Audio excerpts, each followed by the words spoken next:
বিয়ের আগে মা হন অভিনেত্রী ইলিয়ানা ডিক্রুজ, এমন খবরে সরব ছিল সোশ্যাল মিডিয়া। তবে অন্তঃসত্ত্বা হওয়ার ঘোষণা করার 2 সপ্তাহ আগেই বিয়ে সারেন অভিনেত্রী। এবার সিদ্ধান্ত নিলেন বলিউড ছাড়ার। কিন্তু কেন? বিস্তারিত থাকছে ডেস্ক রিপোর্টে।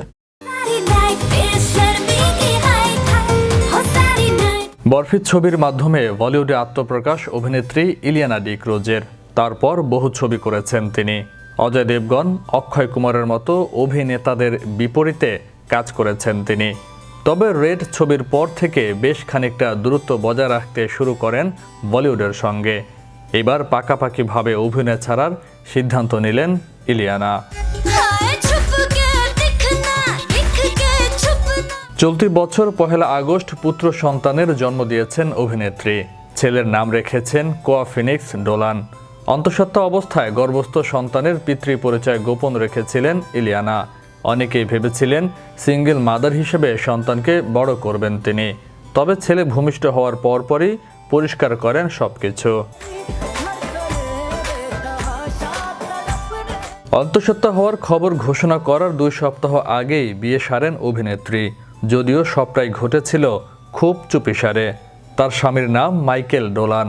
কোথায় হয়েছে তাদের বিয়ে, কি করেন অভিনেত্রীর স্বামী, এখনই সবকিছু প্রকাশ্যে আনতে নারাজ ইলিয়ানা।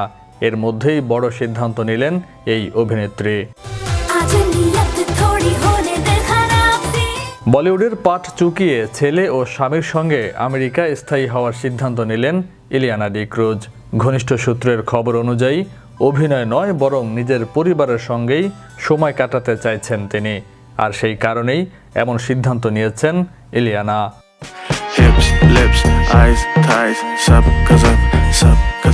তবে ভারত ছাড়ার ব্যাপারে ইলিয়ানার কাছ থেকে সরাসরি কোনো তথ্য পাওয়া যায়নি।